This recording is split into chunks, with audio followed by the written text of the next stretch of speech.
Bonjour Monsieur le ministre, bonjour à toutes les équipes qui vous accompagnent et bonjour à tous les collègues. Je vais rapidement poser le curseur sur une préoccupation que beaucoup de collègues ont mentionné ici. Je rappelle que nous avons 38 maires députés. Ça traduit en fait l'importance des sujets qui sont abordés. Bon, bientôt il en sera 37 parce que je partirai bientôt,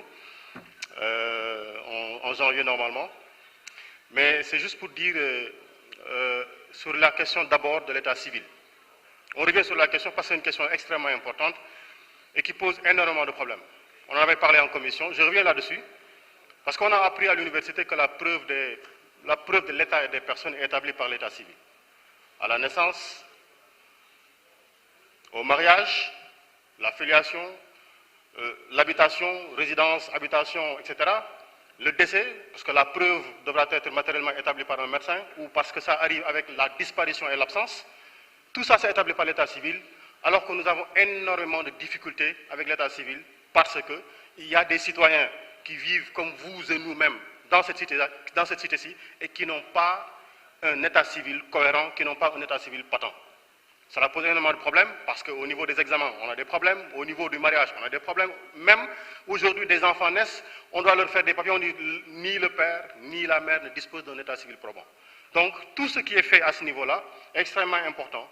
Et les audiences foraines, on en a parlé, il faut trouver, en relation avec le ministère de la Justice, un moyen pour mettre moins de coûts là-dessus, pour faciliter cette opération-là.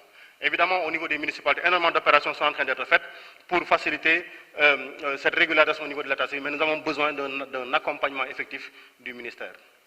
Monsieur le ministre, je parle du précole. Monsieur le Président de la République a, parce qu'il y a une dette extrêmement importante, eu un débat sur l'annulation de la dette des pays africains. Je viens ici, moi, pour plaider l'annulation du précole pour les communes de Thiès. Parce que le décret de répartition qui a été fait nous a donné des charges sur le précole extrêmement importantes. Je plaide aujourd'hui pour l'annulation de l'intégralité de la dette du précole pour les communes de Thiès-Est, Thiès-Ouest, Thiès-Nord et la mairie de ville. Je viens sur le marché central de Thiès. On en a parlé ce matin en disant qu'il y avait des députés qui avaient demandé à ce que cela soit mis entre les mains de la ville de Thiès. Je précise tout de suite, je suis le maire de la commune de Thiès-Nord. Quand je suis arrivé, j'ai travaillé pendant des mois sur la question du marché. Aujourd'hui, par un PPP, j'ai engagé un financement de 1,9 milliard pour reconstruire le marché sur trois niveaux, avec 1310 cantines de 6 mètres carrés, 8 mètres carrés et 12 mètres carrés. Vous comprendrez que je n'accepterai pas que ça aille à la ville. Parce qu'il y a un marché aux poissons qui est construit pour la ville. Nous aimons bien la ville, nous voulons bien que la ville ait énormément de moyens, mais tous les désagréments du marché sont dans la commune de Thiès-Nord et nous avons engagé des opérations extrêmement importantes pour y apporter des réponses. Je ne conçois pas que cela puisse se faire en fait à ce niveau aussi facilement. Je parle, tout à l'heure on a parlé de la non-réalisation des pôles territoires. Qu'est-ce qu'on attend pour cette situation-là? J'en viens aussi à une situation particulière. Au-delà de la situation des maires, il s'agit de la situation des émoluments des délégués de quartier.